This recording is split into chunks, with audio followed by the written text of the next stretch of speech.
connection to them. And so that led to me starting a blog, getting on the radio, TV, various things. It always sort of had a kind of public interest angle to it. And I curated a national... Wait. Hold on. So you started a blog, and then suddenly you were invited to a radio show and TV and all that stuff. How did it happen?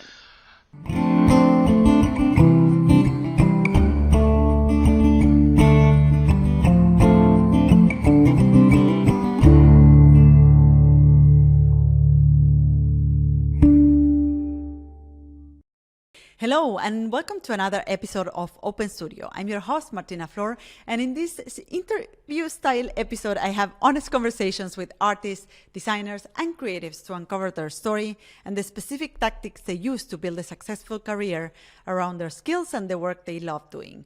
Today, I'll be having a conversation with Sam Roberts. Sam is the editor and publisher of BLAG, Better Letters magazine, the world's only print and online publication dedicated to sign painting. He is a Londoner living in Catalonia, Spain, and the author of numerous books and articles about the craft of sign painting and its history.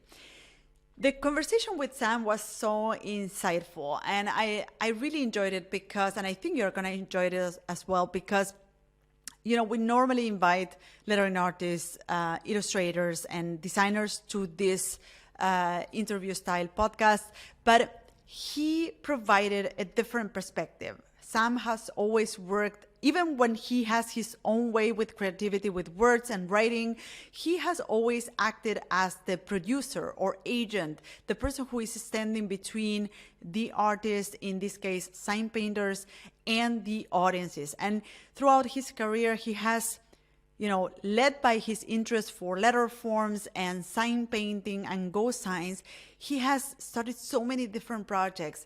The series of workshops, the tours, the subscriptions, and the magazine that he is now publishing. So he has such a wide experience at bringing projects to life. And throughout the conversation, he really provided some step-by-step to start a workshop series, for instance, to test your ideas and find out the viability of certain projects. And he even provided some really specific tactics and things that you can implement to better communicate with clients and have a better professional relationship with the people you work with. So I hope you get a big takeaway from this conversation with Sam, who has been in the industry for a long time and has started tons of different projects of tons of different nature, all guided by his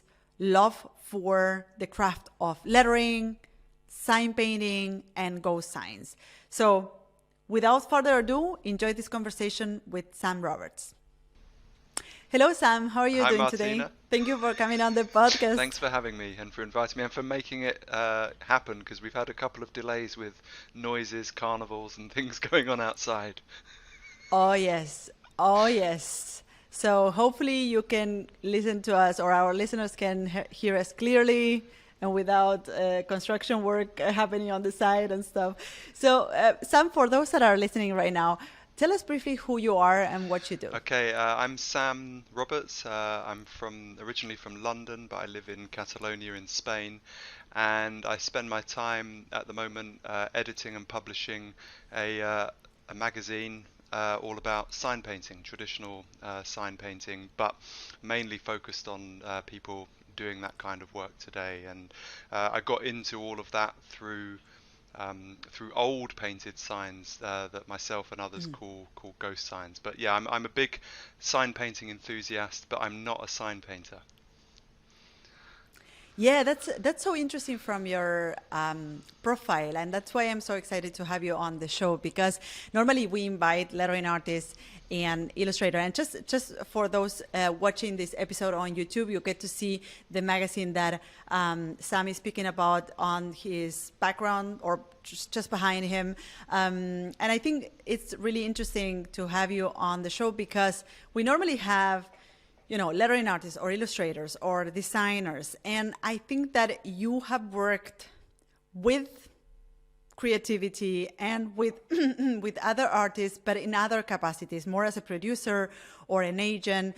You have also started so many different projects when it comes to a niche discipline like sign painting. You made the tours, the workshops, the events, the conferences, the magazine, which we will touch on all of this Yeah. during the show. But first, I want to start by asking you. I normally start with a question or a strong question that will probably open different venues of conversation, and that is that what is there in the art of making letter forms that it calls people's attention, and why do you think that it continues to be relevant? I think at its heart, it's communication. You know, it's a way of providing a medium or a link between two people, somebody that's trying to convey a message and somebody that is the recipient of the message. And I think all aspects of letters, whether that's hand lettering such as you do, sign painting, typography, all of these provide those words, that communication with personality and character, and give it extra meaning over and above the words themselves. So I think that's the enduring appeal of it, and I think it has so many applications, and it's I think something I would like to explore more is the interplay between custom lettering and typography, and looking historically at the influences from one to the other. I've always been quite interested in that with respect to sign painting. You know, lots of the old sign painters used to collect typographic samples. They wanted to be up to date with the latest fashions in typography, but then at the same time, the influence goes the other way. There are so many typefaces that are inspired by signs or by pieces of handcrafted lettering in the environment. So I quite like this idea of an interplay between these realms and how they influence each other. Yeah, and also I feel that language and typography is so present in our lives. It's like the elephant in the room, and I'm always surprised whenever, whenever people come to my. I always say this thing of like, you know more about letter forms than you think you do, because in my experience, whoever came to any of my workshops, and you may have experienced that as well, where as you were hosting this. The hand painting workshops with Mike Mayers. We even hosted a workshop. You organized a workshop for me in Exactly. London once, and I think the overall experience is always that even when you have the most beginner coming to a workshop, they know more about letters that they think they do. If you ask them to draw an N, they can do Yeah. it. And they can do it in several styles. They can do it. They can draw an N with serifs and without Yeah. serifs, and one maybe that is a bit more handwritten style. So it's so present in our lives, and um, it's part of everyone's culture in some way, and it's part of what we do every day. We write messages on our phone, and we use typography and fonts for that.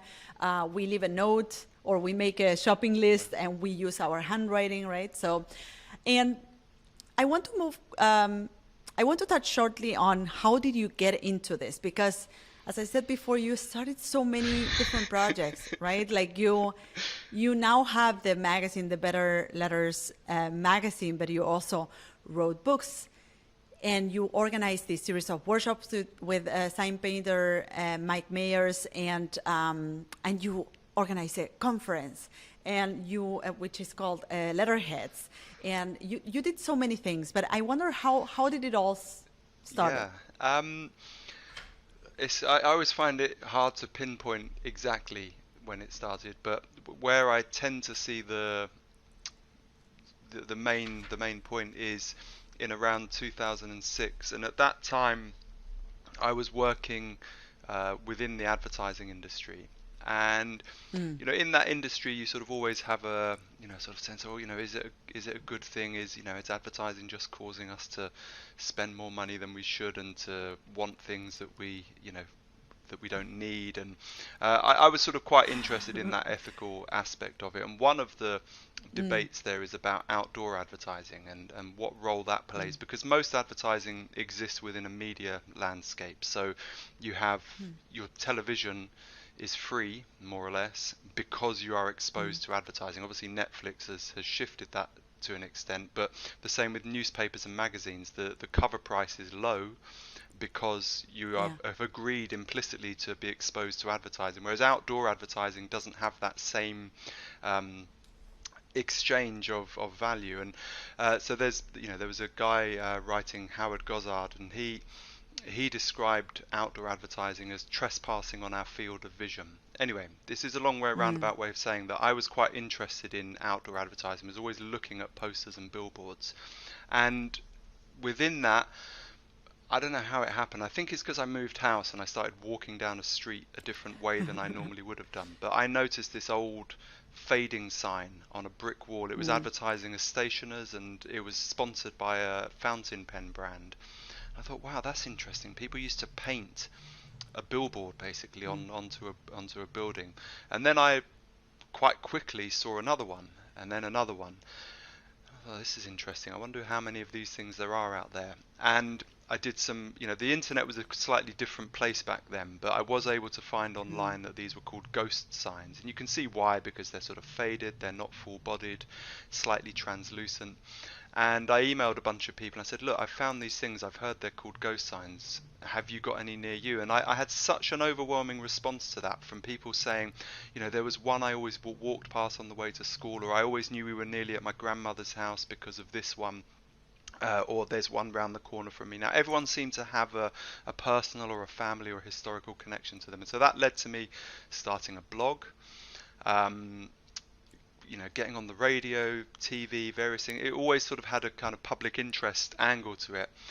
And I curated a national... Wait. Hold on. So you started a blog, Yeah. and then suddenly you were invited to a radio show and TV Yeah. and all that stuff. How did it happen? Because this sounds like an overnight success. No, but I bet gosh, it no. wasn't. I mean, I started... Okay, so I got into that 2006. I then had a massive collection of stuff that I built up over about a year. And Yeah. at that time, I didn't have the sort of confidence or the knowledge to do a book, which felt like the obvious thing to do. So I thought, okay, well, a blog, that's quite a low risk way of just publishing some things and sharing some stuff. And that then led to, the blogging was slightly different back then. People used to follow each other's blog. You'd have a blog roll on the side, and you'd comment on each other's articles. You'd have an RSS reader and all of this stuff. Yeah. And through that, I mean, I don't know how people discovered me, but yeah, 2008 I think was the first time I went on TV. Probably, so yeah, it was a couple of years into it. And then through that, I was sort of following a narrative there of, oh, this is something that we have lost. People don't do this anymore. This is historic. This is looking backwards. But quite quickly, it became apparent, and I think the first people I came across were Colossal Media in New York, who do these huge photorealistic painted billboards across the States now, but then it was mainly New York.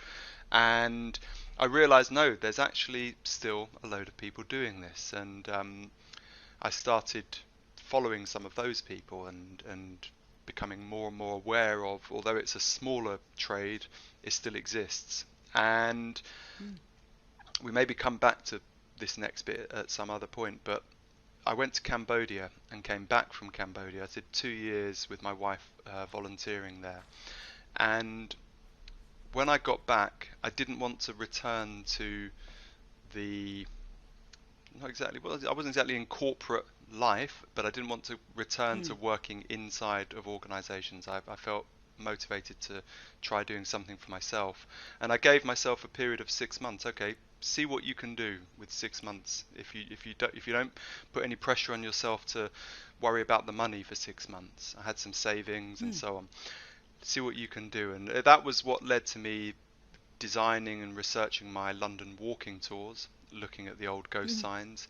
But probably the most pivotal thing that happened was there was a US feature-length documentary that had just come out in 2013. Just before we get into that, Yeah, yeah. sorry for interrupting, but I'm just curious about, because you had this moment where you decided you had this blog and you had this interest, and then you went to Cambodia for volunteering, and then when you came back, you decided, okay, how can I turn this interest that I have into a business or into my livelihood? So the way for you to monetize that interest that you had or that blog that you had, where was to organize these tours. Part of it. So that, I mean, Okay. looking back, that was not the major thing that was generating me my income, but it Yeah. formed part of a number of activities that enabled me to make a living. And I should say, actually, Can you name some of yeah, them? I'm just curious because I know that many of our listeners are interested.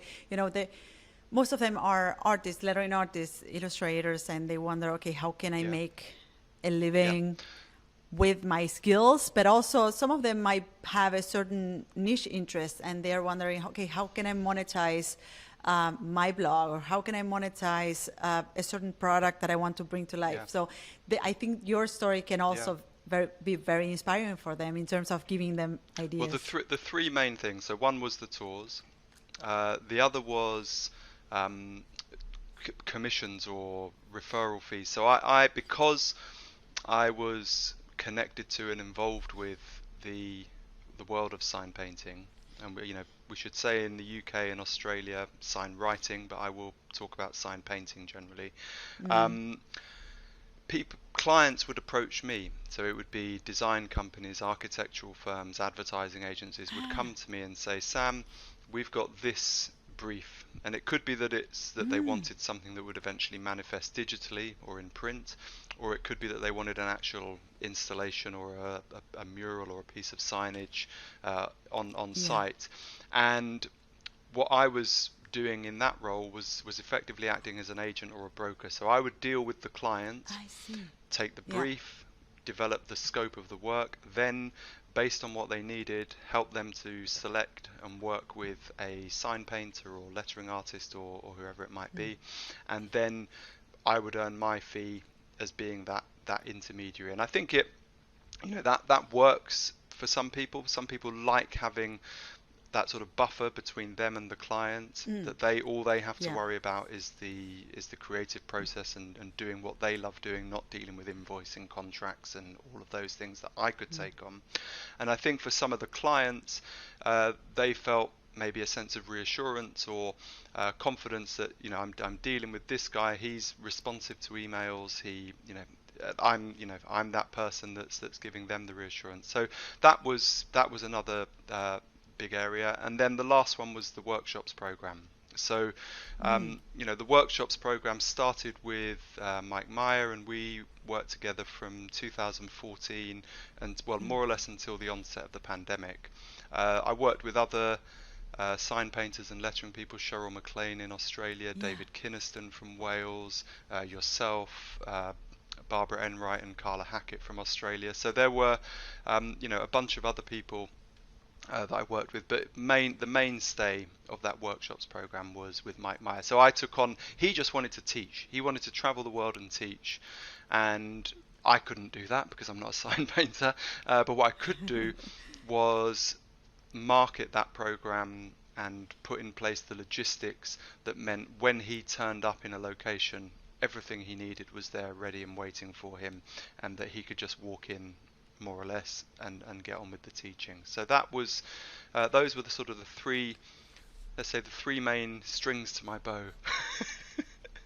Yeah. And I'm interested in knowing what were the cues that led you to do this? Because, you know, one thing is to be interested in sign painting and sorry, and in Ghostsigns, and to awaken the interest in on TV. And I can imagine why this could be interesting for a radio show to invite you in to speak about this, because this is something people see on the streets and they wonder what that is and where is it coming from and stuff. But how do you turn then from that into organizing sign painting workshops? And where do you see, where do you see that this is gonna work in terms of like what were the cues for you to say, hey, I'm gonna organize these workshops. I'm gonna bring my mayors from the United States to host a workshop in London, to teach people sign painting and go on a tour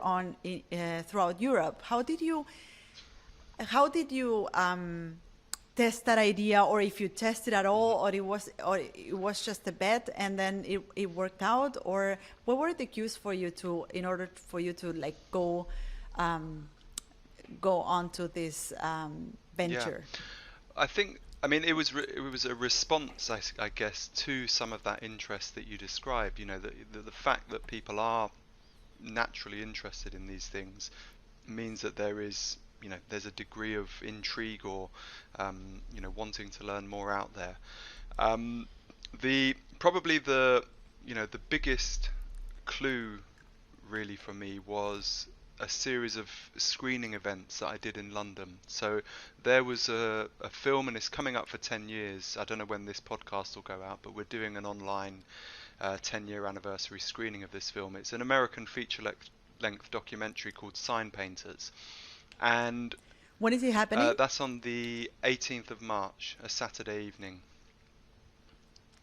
Let me see. I think we should be fine. Okay. Yeah, we will add the link to that on the show notes so that anyone Okay. interested can go check it Yeah. out. Okay. Yeah, Well, after the amazing. event, there will be a page with an article and a whole load of reflections on 10 years since that film. So, um, the the Sign Painters film.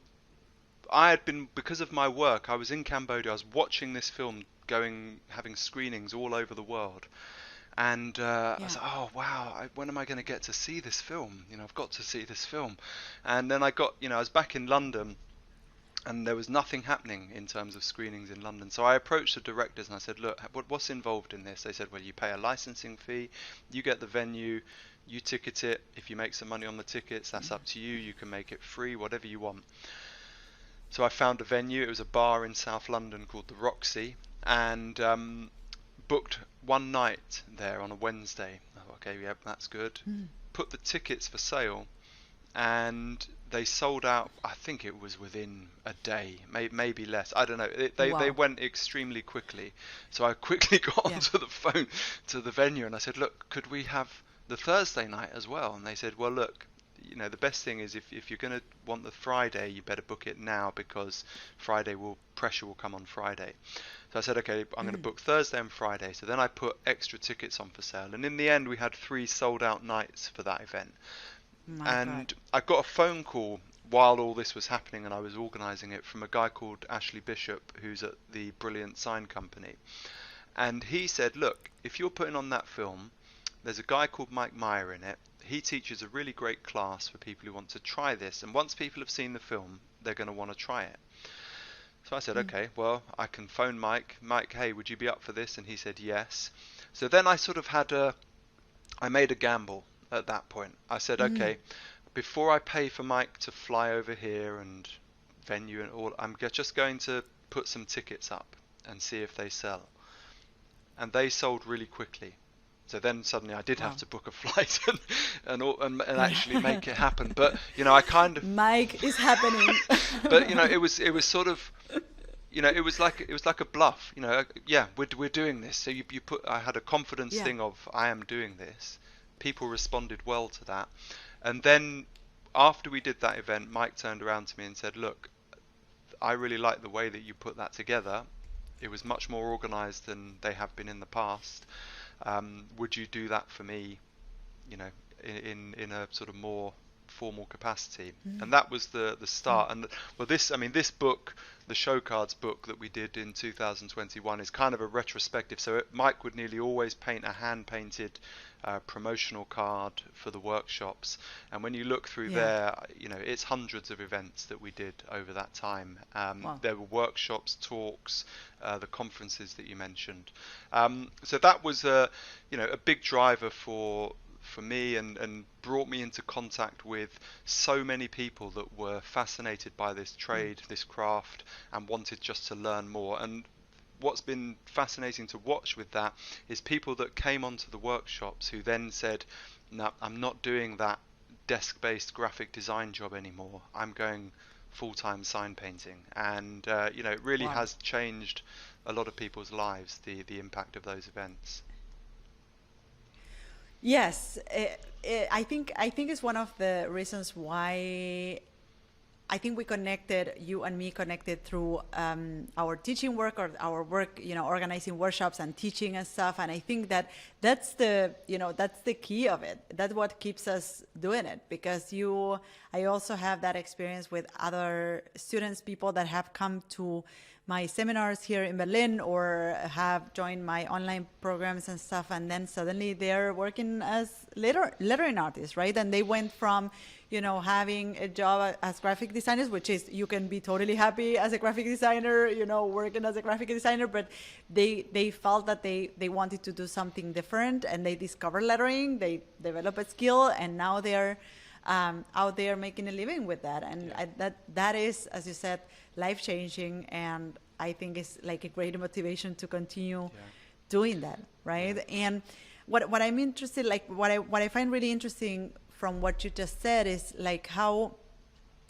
you made very small steps towards something that turned into something bigger. You mentioned that, okay, first you asked these people on like, hey, how do I get to screen this movie? And then you just booked one night, and that night sold out, and then you went for a bigger bet, and then you booked those two other nights, and then you decided to go for okay, let's see if putting or hosting a workshop will also work. And then I love that framework of like doing small steps instead of like trying to have everything figured out, organizing the big plan, and suddenly have it flop because there was no interest, right? And I think this is a really, really good framework that anyone who is listening could use for whatever they want to start and whatever thing they want to do with their skills or with their creativity. The other thing that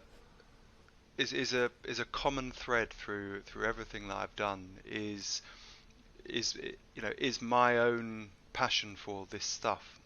Since I became interested in the ghost signs, I've sort of thought it's kind of like fighting for the underdog a bit. Like with the ghost signs, it's they've been underdocumented and unrecognized historically. And so I always felt, my job, here I'm there to bang their drum and to kind of make more of them and to expose more people to them and so on. And then in parallel to that, with the sign painting, it had suffered a very difficult time after technological advances, particularly vinyl machines, had led to huge numbers of sign painters either falling out of the trade or moving into other aspects of signage. And I always felt passionate about, let's not just look back at the old signs, but let's make sure that signs are being painted now that can become the ghost signs in 50, 60, 70 years. And having that kind of underlying passion and drive for the craft and for the output of the craft,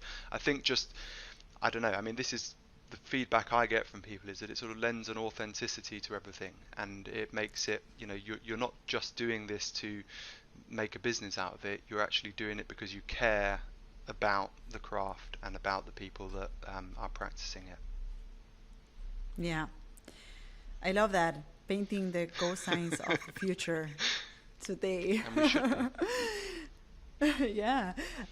So I want to go back to what you mentioned in terms of your work, when you started the blog with Ghostsigns, and how you started monetizing that through becoming also an agent for sign painters and artists. And I want to, I mentioned before that I'm really interested in your perspective, because you are, you work not as an artist, but more as a manager of artists or a producer, right? And I want to ask you, what is your perspective about artists, right? What are the great things? First, start by the great things. What are the great things about working with artists? Which I can imagine that in sign painting is like a whole other niche within the niche of artists. But I would love to hear your experience. So I wanted to ask you, what are the great things about working with artists, and what are the aspects that you think made them unique, and the things that they should perhaps double down on that many artists fail to see, or they don't get to understand that they have this superpower, and perhaps they could really focus on or double down on. I think the word awesome is used a lot. Oh, awesome. It's come very much from America. This use of the word awesome, and if you actually look at what awesome means, it's inspiring awe. So that can either be through fear or amazement, at something incredible.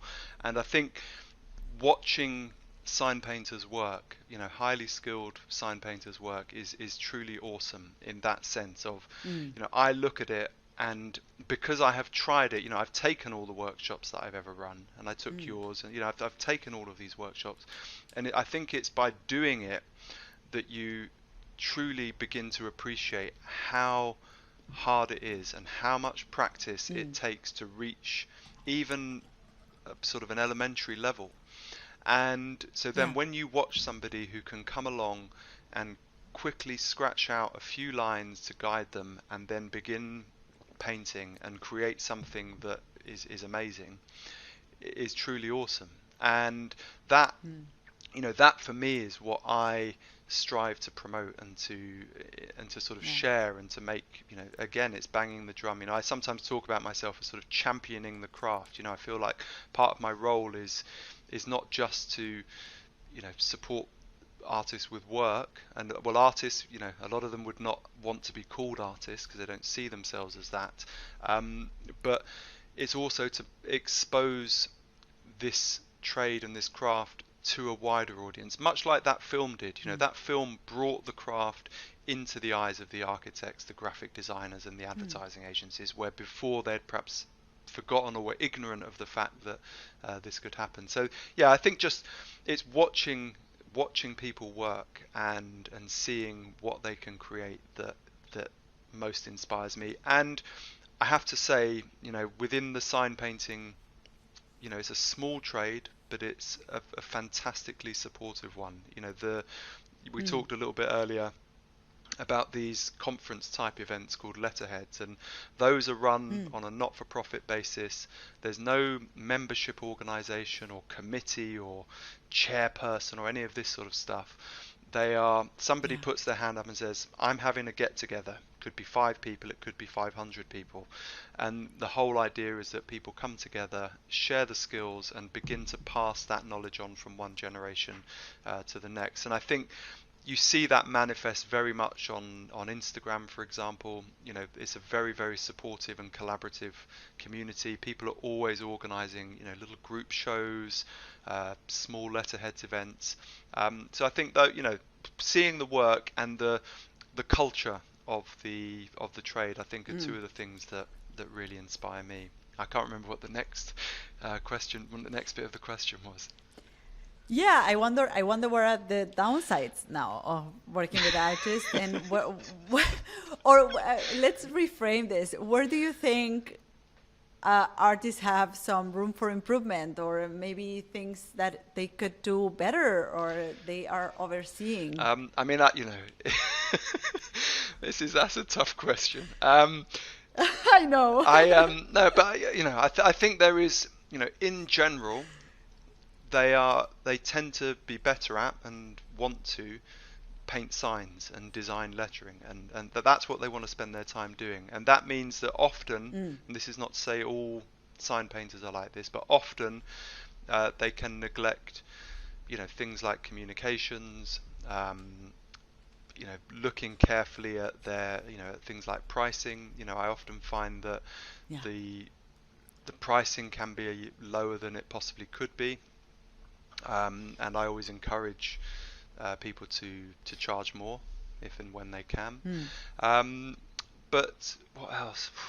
I mean, I suppose those would be the two things, and just So, sometimes I'd have it with Mike. He'd keep me waiting until the very, very last minute to deliver the thing that I needed to move on to the next step of whatever I was doing. And that, so it's being kept waiting can, for somebody like me that, is very, you know, timings and process oriented. I'm very much like that. I like a checklist, a Of course, step by yeah. step, a deadline of when's this happening, how's this going to lead into that.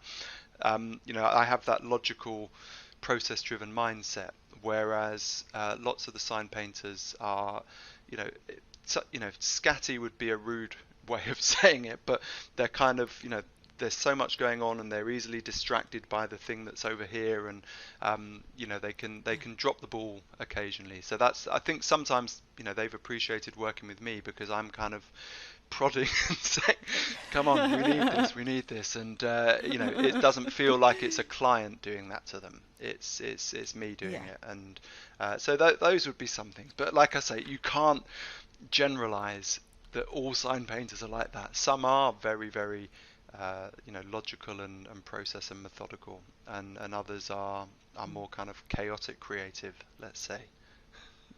Yeah. No, and I think these are great points. And for all of those listening, here's Sam saying, pay attention to your pricing, to the timings, to deadlines. Don't neglect communication, which I think you're referring to marketing themselves, Yeah. right? To doing client outreach, putting themselves out there, Yeah, and also just promotion. responding to, I don't think you should be sitting on your emails all day, and no one should be doing that. But there is Yeah. a sort of, a time frame in which it's polite to reply to somebody that you're doing work for, or that you're scoping out a job for example. And I think that if you're having to be chased a lot of the time, then probably you need to increase that response time down, sort of decrease the response time a bit. So they're small things. What would you say is a reasonable response I time think within a week, for for an for email? anything non-urgent, I think within a week. I think if you're in a dynamic sort of project situation where things are happening now, then I think 24 to 48 hours is acceptable. And I think you know you can set boundaries around that with clients. And I think that using, for example, in Gmail you have the schedule the email. So if you prefer Mm. to write your emails in the middle of the night, set them up to send the next day at 9 o'clock. And Yeah. I think replying to people, if people are emailing you at 9 o'clock at night and you're replying to them at 9 o'clock at night, I mean, I'm guilty of this, I admit it, but it sets an expectation and a precedent that probably isn't healthy for all of us going forward. And I think France tried to do it, didn't Mm. they? They tried to make a rule about you can only email within working hours. And I sort of sign up to that as a concept. I think we do need to respect more our time outside of work, and what we should Yeah. be doing in that space. So yeah, you use that schedule email thing, but don't schedule it for 2 weeks time. Schedule it for the next day or 2 days time. So that's great. Which other things do you think that when it comes to business and to be good at communication and be responsive as a professional, um, our listeners can put in place? This scheduling email or having this 24 to 48 hours buffer to respond to emails. Which other things are important? You mentioned deadlines. I think positivity. I think Mm. trying to, instead of always seeing the problem or the difficulty, trying to think, okay, how can I reframe this and make it into something positive. And I just had this recently, in fact. And we had Mm. issue 2 of the magazine was printed in November, and was started distributing. So I have a distributor. They have 3 warehouses: Berlin for Europe, London for the UK, and Indianapolis for North America. And so Mm. they were getting shipped out, and people were posting on Instagram, my BLAG has arrived, blah blah blah. And then it got to January and I started getting these emails from America, people saying, "Oh, my magazine hasn't arrived. Do you know any problems?" I thought, "Oh, it's probably just Christmas." Then a couple more the next day, and I got in touch with the distributor. I said, "What's going on? Nobody in North America's got their magazines." And it turned out they'd had some big systems change, and it was affecting all of their publishing clients. And so that was, for me, quite devastating because half my subscribers are in the US, and Yeah. I then, had to get onto the front foot in communicating, right? Rather than waiting for the emails to come to me and replying to them, it was no, I'm going to blanket email everybody, explain what's going on. In the end, people got them, but about 2 months late. And for me, that's not acceptable. I'm here publishing a magazine. I want people to get it when they're supposed to get it. And so Sure. Yeah. I ended up sending everybody a small gift as a kind of an apology, or I don't know, some people call it an apology, some people say, an appreciation for their patience. But what that did was it led to, a whole load of people that then emailed me with really, that was above and beyond what you needed to do. Thank you so much. It led to a really positive reaction. So what could have been, I was feeling really down about the whole thing. It was starting to affect me quite badly. And by switching it around and going, no, this is an opportunity to do something more for those people affected, I think led to an increase in goodwill towards the project, and people realise that I'm out for them. I'm on their side, and Yeah. it was, communication was important in that.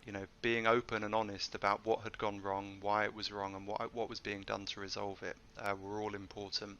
And I think it's the same with clients. If you're going to slip on a deadline or something's going to go wrong, be on the front foot with it in communicating Yeah. that. Don't wait for them to chase you and be panicking the whole time. So that's a personal anecdote from this That year. Yeah, that's great. I think also you can translate this also into, like, for instance, during the project, when you get feedback from a client that you're not really happy about, when the client gives you feedback, whereas you were thinking that everything was right and you were going in the right direction, and the client tells you otherwise, and it's just, the client is also for having a beautiful result, an outstanding result, as much as you are, right? So I think staying positive throughout the process is also part of being professional as well, right? Yeah. And not putting your Yeah. ego in front of, the success of the service that you're providing, Yeah. right? And I think it's, again, if you receive that email or communication that is perhaps critical or in the moment elicits a reactive, a negative reaction, again, it comes back Yeah. to that, you don't have to reply right then.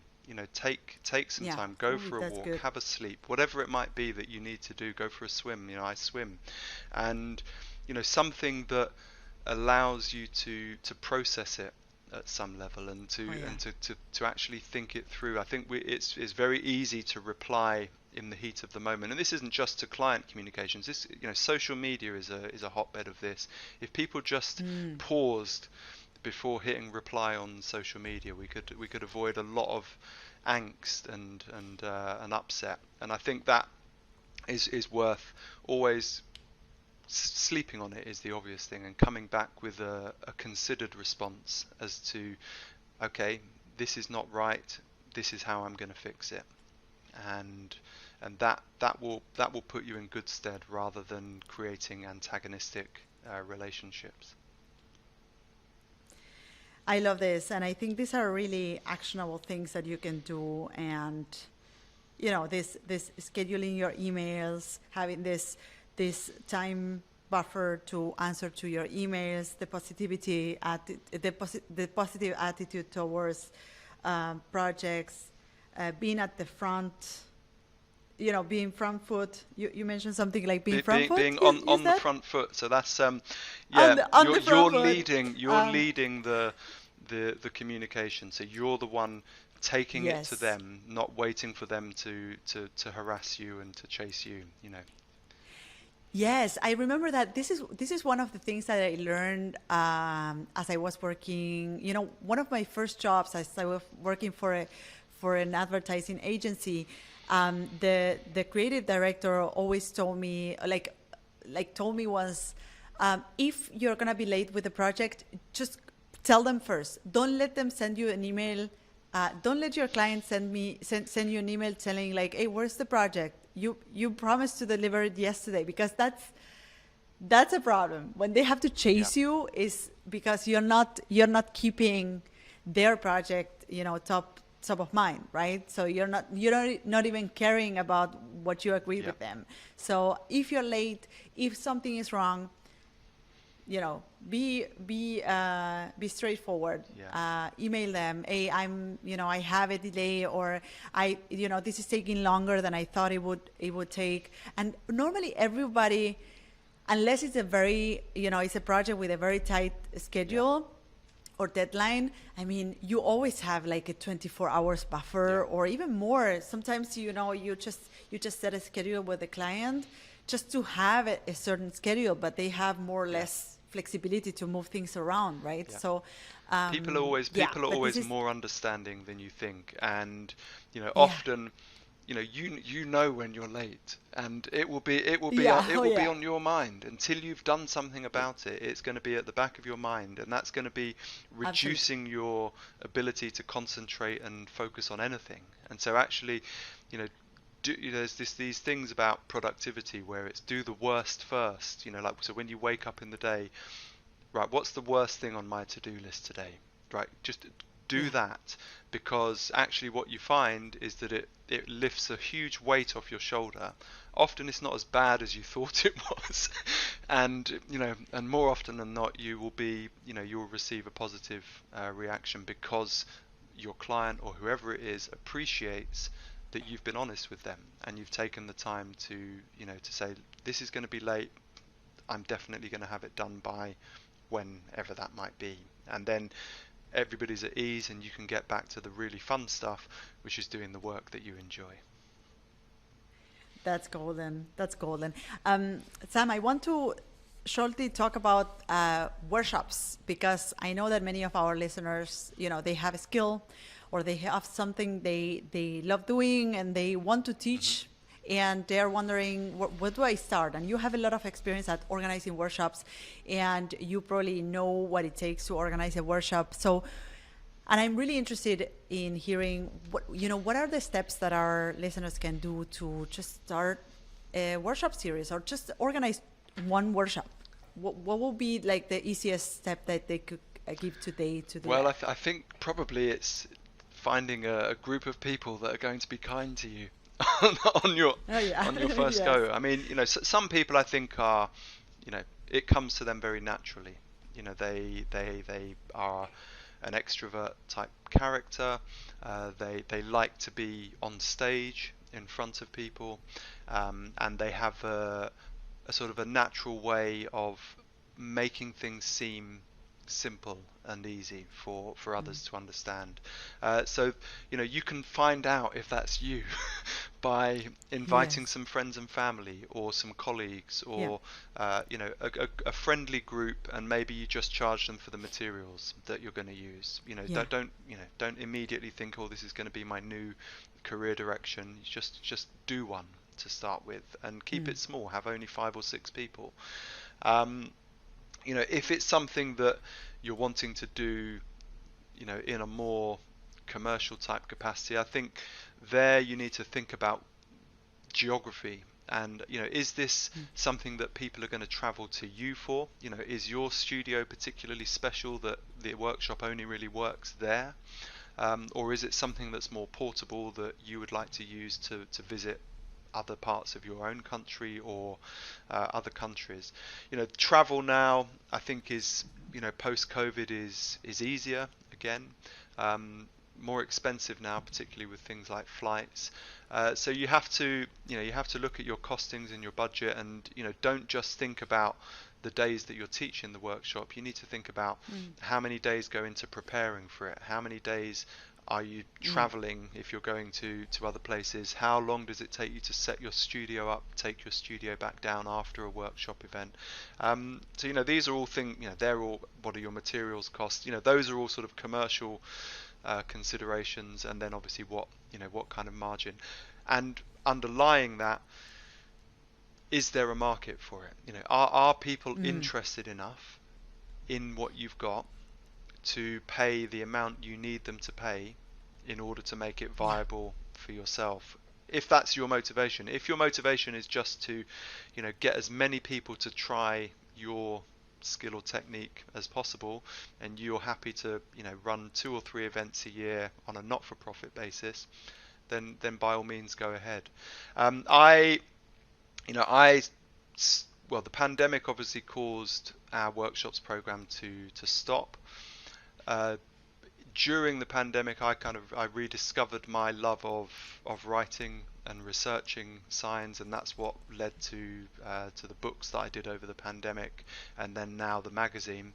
But what I am doing, and it's coming soon, is an online events program. So I Mm. will be hosting, I mean, kind of a bit like this in a way, some presentation slash interview type events with sign painters, and That's also amazing. some live demonstrations. So people showing particular skills and techniques uh, from around the world. Mm.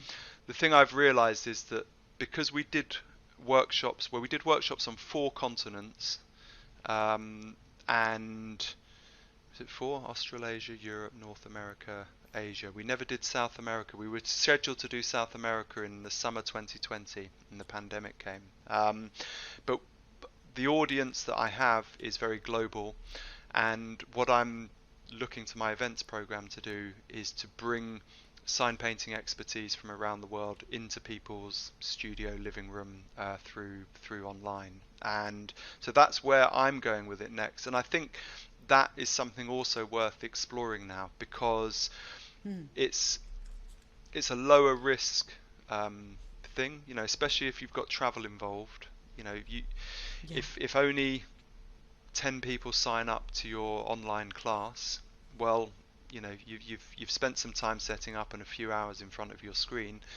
You haven't Yeah. spent these days traveling, organizing venues, and all of the rest of it. So, that would be another tip for people is, look at doing some stuff online. It's harder, I think, with certain skills to deliver it online. Mm. There are, particularly some of the more um, dexterous manual skills, and it's harder to Yeah. have that direct feedback interaction of somebody. When Mm. we were running the workshops, people are at easels, Mike or whoever would be going around, just making small corrections and adjustments to posture and positioning, which is trickier to do online. So people might think, yeah, my subject matter does lend itself well to online.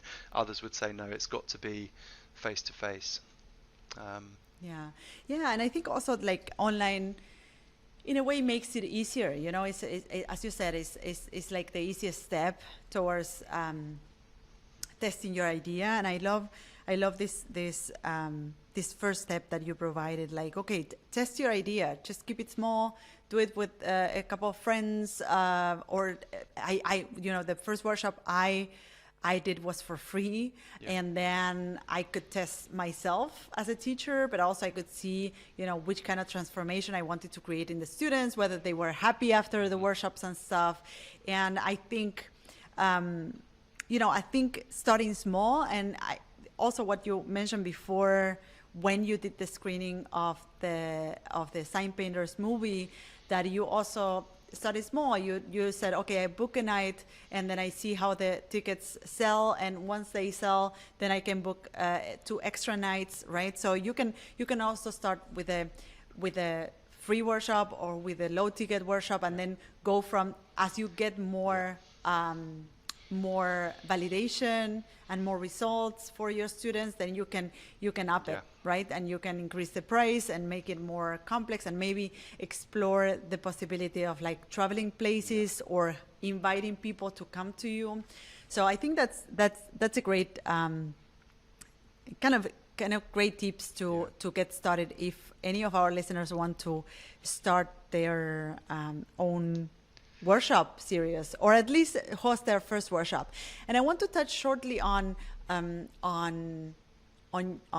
Better Letters magazine, because as you said before, throughout the pandemic, or because of the pandemic, you started exploring more your writing side of things, right? And you published 3 books in 2021, which I couldn't believe it. Like when you told me before we started with the conversation, like you said, like we published these 3 books that you have in the background of your of the video. Can you show that for those that are watching on YouTube? So this is sign painting. So this is actually got Mike. It's Mike by Mike Meyer and Friends. Better Letters. So this was. I ghost wrote this book for Mike. So me and Mike had a whole series of interviews, and I then wrote the text. And it's a how-to, tools and materials, how to paint signs, basically. Amazing. We're gonna add the link to that book on our show notes. Yeah.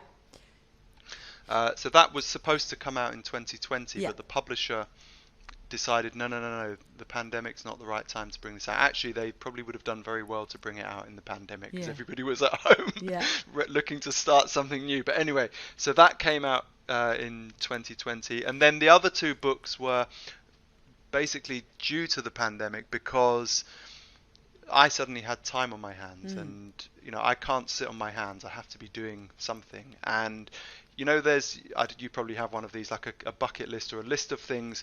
One day I'd like to do that. Yeah. So I went and looked at the list, and there were 2 books. One was this one, the Show Cards book, which is these are all Mike's promotional pieces for his Worldwide Workshops program. So that was self-published. So we each one has got a little story of how the piece was inspired and memories of visiting that town. And then the other one was my Ghostsigns, a London story. And this was, I worked with a photographer, Roy Reed, who's a much better photographer than me. And we documented over 250 different signs across London. This cool one. Wow. And every sign has its story told, and we give a general account of the history of the format, and discuss issues about preservation and protection, and should these be listed in certain ways, and so on. So those 3 books all came out in 2021. So that was quite something for book launching. But the thing was that that pandemic forced a pause in my life, and going into doing those books really reignited my passion for writing. And you said earlier, normally the people coming on this show are lettering artists, creative, and so for me, writing is my creativity. I'm not doing creative writing as in non-fiction or whatever, but that is kind of my creative expression. I research and I communicate through my writing, and that was fired up again with the pandemic. And then in 2020 there was a magazine called Signcraft that wasn't just sign painting. It has carved signs and vehicle wraps and all sorts, but they stopped doing their print edition. And lots of people had said to me, it's such a shame that there's no print magazine for us anymore. And kind of listening to that and thinking, well, I like writing, and maybe I could do a magazine. And that's what led to the idea of BLAG, which is kind of, well, it's interesting. You go right back to what we said at the beginning. So BLAG is ostensibly Better Letters Mag. Okay, so it's a little slight cheating, but also a BLAG in American English, it's a sales pitch, or somebody, come and buy this, get this, roll up, sort of, it's a sales pitch, a BLAG, a patter. And so that for me was great, because what is a sign? A sign is just a sales pitch. And when we talked at the beginning of this chat about what is the eternal intrigue in this is that communication. And Mm, so that I love that. that kind of gave it an extra meaning. So this, it's an international publication. It's subscriber funded, so I didn't want to become an advertising salesperson. So I've put the price quite high because it means that subscribers have got to cover the cost of it. But it's really nicely produced. The designers have done a lovely job. So it's got a mixture of historical stuff. There's a whole kind of contemporary work bit. Everything has got accompanying text, so it's not just pretty pictures. Letterform Archive have a column. Um, there's an alphabet on the center spread of every issue, and there's kind of curiosities and fun stuff, events roundups of the letterheads meets. There's Gustavo who's doing, you'll know this, Fileteado Oh Porteño yeah, in yeah. Buenos I Aires. love that. So he's doing how to on that, book reviews. Got to review my own book, which was fun. And so that was the first issue that came out around May, June last year, and then the second issue is now out, and the third issue is currently with the copy editor, who's making all my mistakes look better. That's amazing. And for our listeners, there's good news because we have 25% off their first year subscription That's brought to right. you by Sam for our listeners. So I'm going to add the link to get that discount on the subscription on our show notes so that if you're interested in getting a copy of Better Letters magazine every semester, right? It's So twice it's per twice per year. year. Amazing. Twice per year, and yeah, the subscription. There's also every week there's an online article published. Yes. So there's a whole online dimension to it, and I have a monthly email newsletter, and subscribers soon will be getting a discount on the online events. So some of Oui. those will be ticketed, and so what I'm trying to do is to go, okay, I'm not gonna I'm the price is the price, but then how can I add more value to subscribers? And online events is one aspect, and what I'm currently looking at, I'd love to pick your brains outside of this, but building a closed community for Amazing. support and interaction online. So yeah, it's really exciting, and I've loved the response that I've had to it. Has been really really nice to receive, and it's not just it's kind of all levels. So the older, more experienced sign painters are really happy to have something in print again, and the younger ones, it's a great way of learning about what's going on in the craft. So it's a mixture of practical stuff, how to, with contextual stuff, looking at the culture of sign painting and how it fits into the world, and interesting projects that people have been doing. So yeah, it's quite broad in terms of its scope. It's amazing. And also knowing that, as you get into the program or the membership or the subscription for the magazine, you will get a lot of value down the road. I think a lot of our Yeah. listeners will be interested because they already are interested in letter forms and illustration and everything. And sign painting is such an amazing world. I think it's worthwhile just to discover a bit more about it. So Sam, as we get towards the end of the conversation, you have worked with many artists throughout the years. You just mentioned that, your art form is, writing and words. And based on your experience, I want you to give some last words to those that are listening, and, to say what are the things that artists should be focusing on to lead a successful career. Luckily you sent me this sort of in advance, so I had a bit of time to think on it. And well, the thing I've got it in front of me. The thing I wrote down is that nothing is ever final, and by that, what I mean is that you and your life is always an open canvas, and that Oh, it's you can always change your path. You can always do something new, learn something new. Don't feel that you're ever fixed as who you are and what you do. And that I learned that by doing it by accident in many ways. Yes, there has been intention along the way, but you know, if you spoke to me 18 years ago, I would have said, "Oh yeah, I'm going to go and be whatever in the advertising industry, and that's my path, and I can't move from it now because I've started." But I think that what all of the experiences that I've had have taught me is that you can always start something new, learn something new, and become something different that you would like to become. And so that's my final word. Nothing is ever final. I love that. And I don't know if my listener needed to hear that, but I needed to hear that. Definitely, I think that many of us, we go into a certain craft or a certain thing thinking like this is what we are going to do for the rest of our lives. And then suddenly when you feel interested in other things, you wonder like, well, what is going on with me or what is wrong with me? And I think change is just the natural path of humanity, and especially of artists who are naturally curious, right? So I think this is really something golden that you have shared with our listeners, and I appreciate it.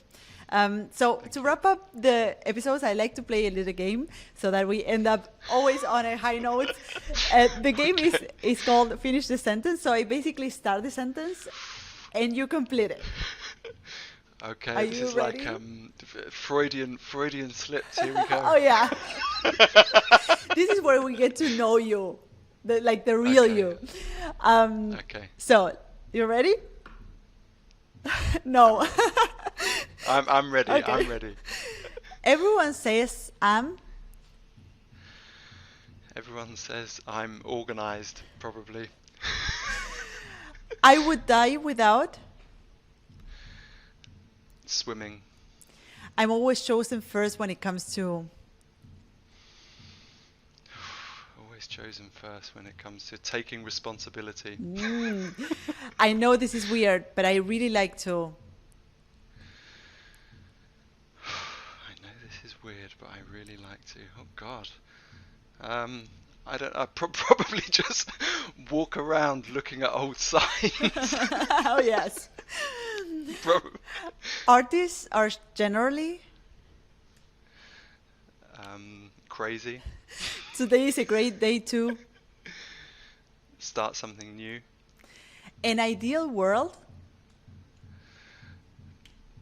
Would be fairer. Oh yeah.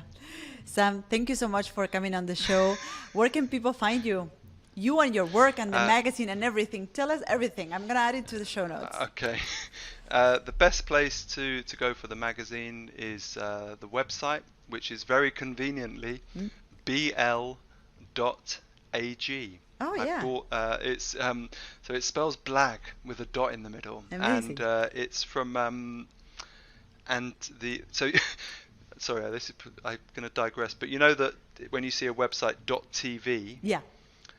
when the big body that gives out domain names was giving them out, they gave the island of Tuvalu in the Pacific Ocean TV as their country end. And so they've made loads of money by selling domain names. So A.ag is not German businesses, it's actually Antigua and Barbuda, I think. Crazy. So anyway, so I pay a bit more than a .com to have that, but I like it. So bl.ag, BLAG, Ghostsigns.co.uk. Those are my two main websites, and from those you'll find things like Instagram links and so on. But yeah, bl.ag for the magazine. Thank you again. I'm going to add all of this to the show notes so that listeners can find you. Sam, it was amazing talking to you. Oh, thank you. Discovering all things about letters and sign painting and how you got to. I think what is amazing how you got to make a living out of such a niche discipline, such a niche interest, and how you also through your work have enabled other artists to go out there with their work, like Mike Mayers and his workshop series, and how you also enabled newcomers to learn the craft and start their own businesses and make a living with their skills. So thank you so much for sharing that. Well, it's always fun. That's the main thing. Keep it fun. Keep it fun. Yes. Thank you. Well, thanks for having me, and I'm glad we made it in the end. Oh yes. Yes, I have a bit of a parade going on right now. I don't know if you can hear it, but it had to Yeah. happen. So thank you so much, Sam, again. And thank you everybody for tuning in today. See you on the next episode of Open Studio. Bye bye. So this is it. I hope you loved this episode. You can find me, the host of the show, on social networks at Martina Flor on Instagram, Twitter, and Facebook. If you have a question or comments, go to martinaflor.com/podcast, where you can see previous episodes, find show notes, and send voice memos with your comments and questions. You can also watch these episodes on YouTube. Just go to martinaflor.com/YouTube to find them. You can, of course, listen to all our episodes on your favorite podcast platform. If you loved this episode, subscribe to this podcast. And if you leave us a review, it will help others find us. Thank you all for listening, and see you in the next episode of Martina Flor's Open Studio. Bye bye.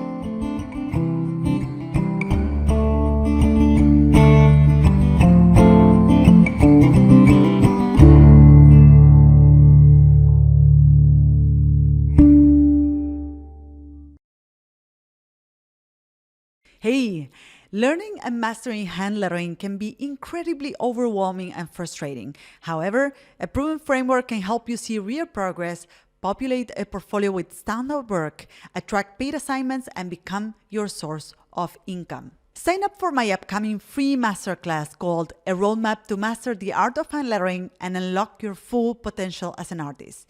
Hear what previous students have said about it. Hi, my name is Joke and I'm a lettering artist from the Netherlands. I always thought I knew about letter forms and how to create them. But somehow, whenever my lettering was off, I never quite knew what it was or how to correct it. I now feel a lot more confident in my lettering and I know what to look for. I know how to correct my own mistakes. And it's amazing. Sign up now through the link in the description of the episode. I'll see you there. That was amazing. Oh, thank you. Such... those finished sentences are hard. Yeah, I know, but it was so. I love your perspective. First, I love as I said, I love this that you provide this perspective from an agent and producer point of view, although you have all this other creative side of writing and stuff, which I love that we also ended up with this, and I also really enjoyed the parts where you shared, I always try to, what is really hard in these conversations is to try to get the tactics and the actual things that you can implement or our listeners can implement in their lives. And Yeah. maybe it sounds like very superficial, but all the things that you provided about, like, okay, when do you respond emails and how do you go about deadlines and having that positive attitude, I think is for you is a no-brainer, but for many of the people listening is like, well, this is something I can implement, this is something I can use. And I love this kind of like takeaways, which are really tangible and really, as I said, may sound really superficial, but are the things that really you can use in your daily life. And overall, like your whole journey on like starting with Ghostsigns and going into like representing all these crazy artists, like a very, such an interesting niche. It's amazing. Yeah. No, I think, it's, what do they say, opposites attract, don't they? And I think, if because I have a sort of a deep respect for what these people do, and they can see that, they also have a respect for what I can do, and absolutely, those two things, I mean, you work with an agent, so you know how that relationship functions, but it has to be. You have to have complementary skills, but also you have to kind of get on with each other. It's that relationship is very, very important.